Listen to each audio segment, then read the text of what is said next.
everyone, I'm Allison.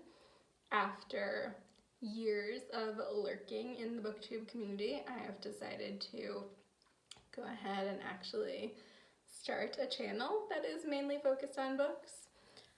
Is this a midlife or third life crisis spurred on by recent upheaval in my life? Perhaps.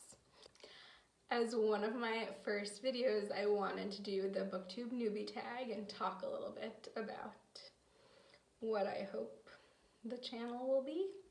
But a few things before I get to the questions. First, as I mentioned, my name is Allison. I am a librarian and I recently moved from New York City to Linz, Austria to start a new job at an international school here. I just got to Austria 3 weeks ago and still getting used to all of the cultural differences. I'm also still getting settled, and part of that is living in a temporary location while I wait to move in to finalize the details and move into my permanent apartment. So I do apologize for the setting right now. I know that this is not the most visually appealing background. You can see a little bit of the shelf up here, and obviously I don't have anything on the walls because I'm not staying here very long. But this is not going to be the case forever. Hopefully soon I will move into a new place and I can show you all of that, including what books I have here, maybe even some bookish decor. We'll see. So yes, that's a little bit about me, a little bit about my current situation. I suppose let's get into the questions. So I do have my laptop in front of me, so if I'm looking away, I'm just looking at the questions, so I apologize. Okay, so let's get to the first question.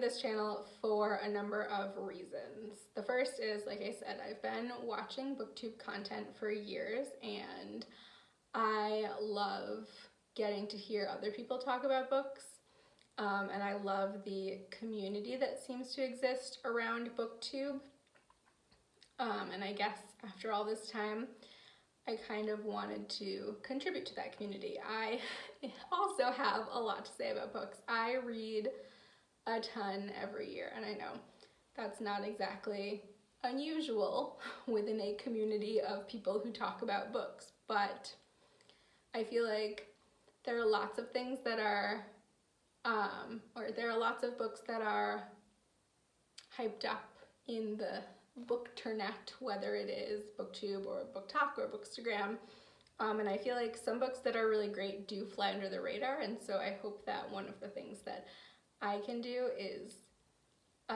showcase some of those books that other people may not, and, you know, add to the conversation in that way. Next question.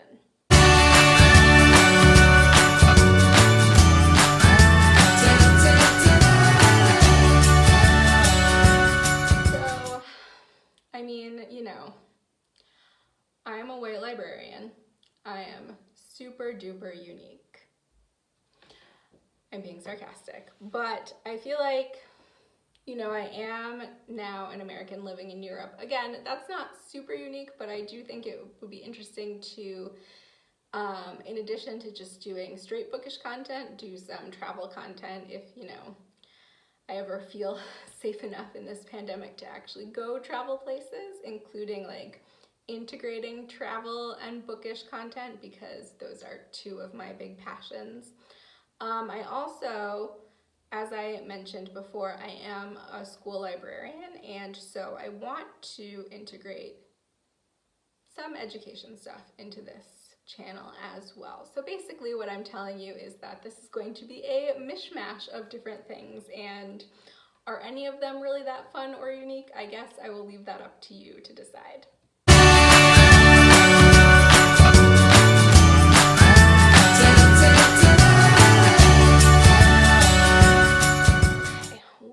most excited for? I guess I'm really hoping to develop some connections with other creators in this community. As I said, I've been a lurker for a while. I've watched a lot of different people's channels that I really enjoy. And I've also like seen different creators develop friendships and how there are like smaller sub-communities within all of Booktube, and I would really like to develop one of those communities for myself, especially, as I've said, I just moved to a new country. I don't have a ton of people I know here yet, and so I am turning to the internet to find my people.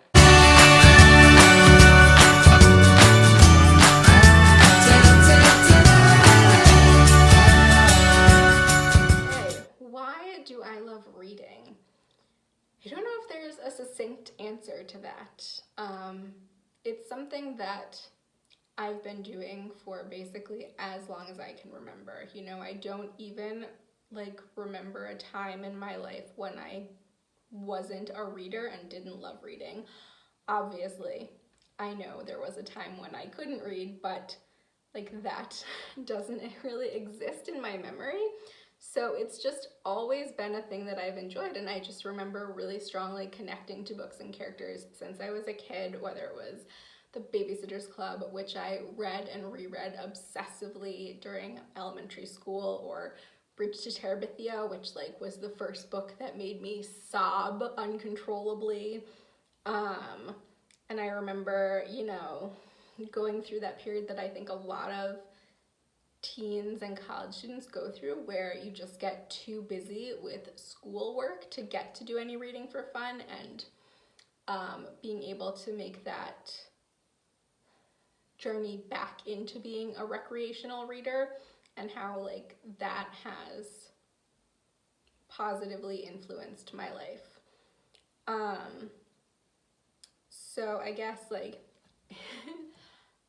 as a cliche as it sounds, I feel like it's just a big part of who I am as a person.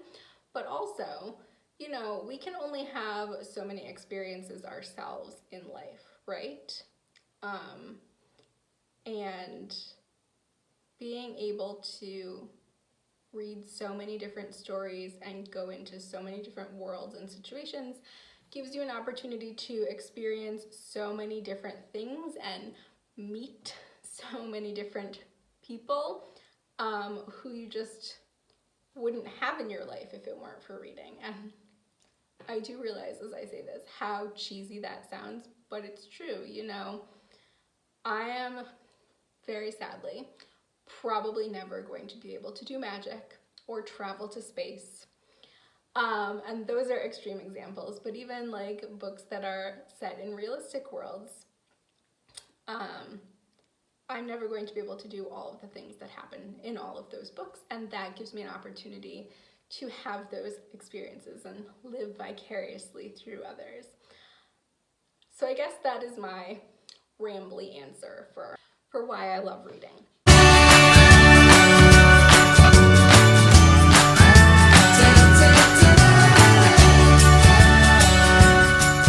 kind of already answered this. I definitely think like there were a number of like chapter book series when I was in elementary school that like I was obsessed with. I very strongly remember loving the Pee Wee Scouts series. And there was this other series. My mom was a teacher, and I would spend a lot of time in her classroom before or after school and reading books from her classroom library. And she had this series called The Gymnasts.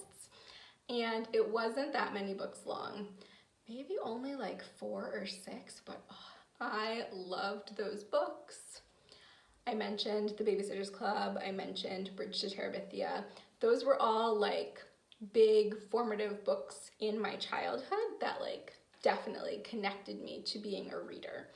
And I think that when it comes to getting into books designed for older kids, it was really Harry Potter. And I didn't start reading Harry Potter until I was in high school. But that's what I think really helped me get into fantasy and get into young adult books. I realize Harry Potter sort of straddles that weird, like, starts out middle grade, goes to YA type of series, but reading Harry Potter sort of opened new doors to me in terms of genre and in terms of books written for certain ages. Honestly, I feel like I know young adult books existed when I was a teenager, but not to the extent that they do now, and I really didn't get into YA as a format of book until I was an adult and I was working in education. And so I think Harry Potter did that for me when I was in high school and college and those books were coming out. And then when I was really getting into YA, it was Sarah Dessen's books that sort of brought me into YA and loving that. So I think all of those books had made strong impressions on me and helped me to develop into who I am as a reader.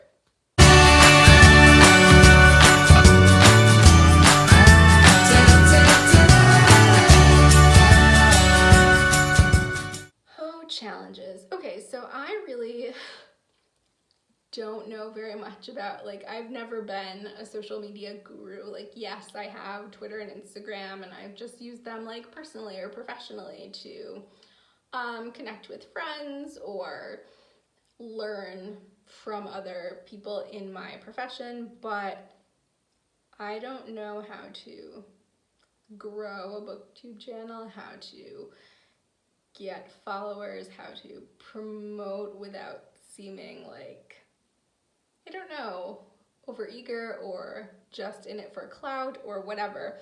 So I think that actually being able to sort of keep this up and develop it into a channel that other people want to watch and all of that will be really difficult to overcome. I also think, like, I do have a full-time job.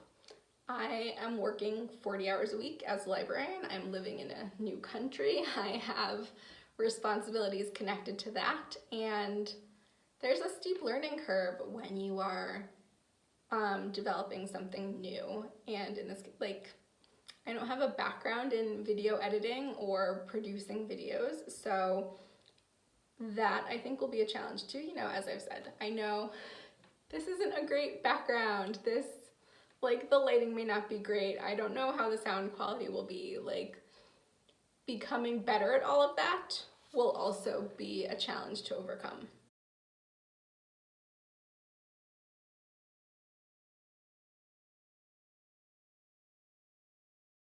I feel like I kind of addressed this earlier, but I don't really have memories of not being a reader.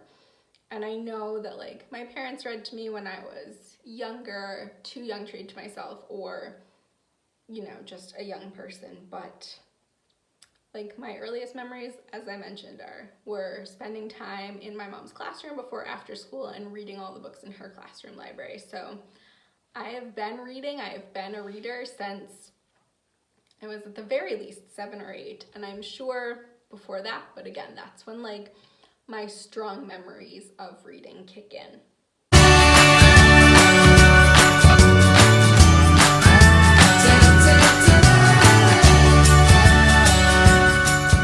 read pretty much anywhere. I read a ton of books a year. This is not a brag, but, like, I basically have a book with me at all times. And now, like, usually at least one physical book, but now that, you know, ebooks are so popular, even if I'm not carrying my actual Kindle device with me, I have the Kindle app on my phone. So if ever I'm, like, standing in line for something or on a train or waiting for an appointment, I have something to read and I will usually pull that out. I just remember a couple of years ago, I was in Edinburgh for the Fringe Festival, and I basically, like, spent 5 days there going to as many different shows as possible, and I spent a lot of time in lines, and I literally read an entire book just waiting in lines for shows at the Edinburgh Fringe Festival. So honestly, I will read anywhere. I would say if I had to choose, I like being in a really comfy, cozy place to read. I had a really great couch in my previous apartment. Sadly, I had to give it up when I moved here. I'm moving into, cross my fingers, a furnished apartment, and so I don't know about the comfiness of the couch. But I am crossing my fingers that it is a good place to read. You know, I love to curl up on the couch with a blanket in my sweats and just read the day away. So that's the ideal reading spot, but I will read anywhere.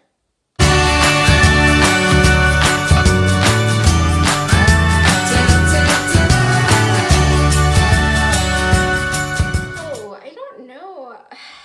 Okay, so as for the types of books I like to read, my main interest, personally, is young adult books. That is just like where my heart lies. I don't know why. I gravitate toward those books. Since becoming a librarian, I've really sort of expanded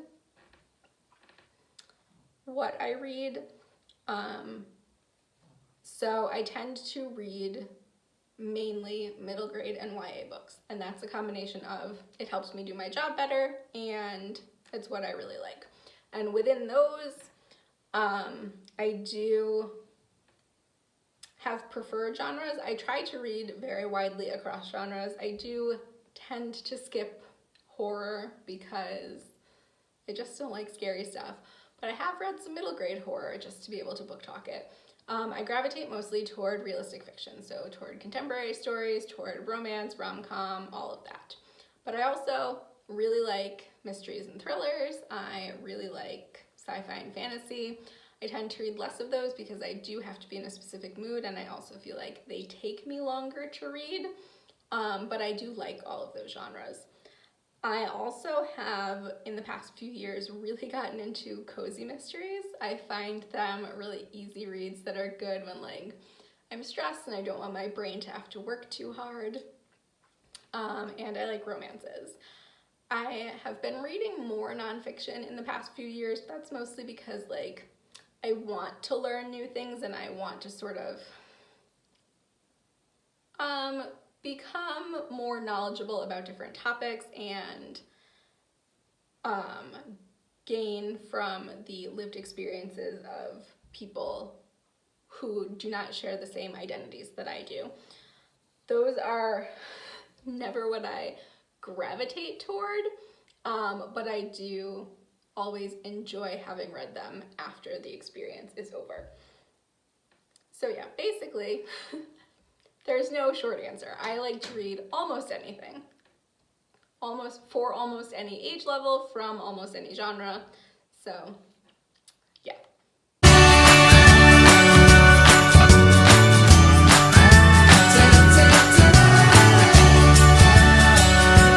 Last question, what does your book collection look like?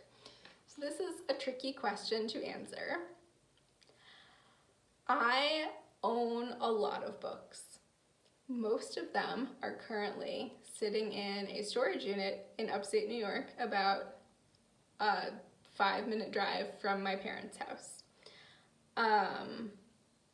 When I moved to Austria, I brought 11 books with me in my 2 suitcases and 1 backpack. I am having a couple of boxes of things shipped over once I move into my apartment, and there are a few more books in there, I think around 20. But for the most part, I do not have a physical book collection at the moment. Before I moved out of my apartment, I tried to really sort of go through all of the books that I had acquired and decide what I really wanted to continue to have in my collection and what I didn't feel I really needed anymore. And I did film that entire process, and those videos will be going up eventually. They're really long and I have not been able to get myself to edit them yet, but eventually that will be a whole like decluttering my collection series, and when they go up I will link them here. So if you want to watch that process and watch me slowly descend into madness as I get closer and closer to moving out of my apartment, you can. I also have one small shelf at my parents' with books that I hope to either read while I'm at home or bring back with me to Austria on trips home, or as a place for books to live when I get things sent to my parents because I can't have them in Austria. So basically, my book collection looks unorthodox at this moment. Lots of books, mostly in storage. In Austria, only a few books physically, many, many books on my Kindle. So that is the end of the Booktube Newbie Tag. I hope that maybe you heard something interesting that will convince you to keep watching my channel. If you want to leave me a comment below telling me about how you decided to create a booktube channel or how you got into reading, I would love to hear that from you. Otherwise, I will see you next time.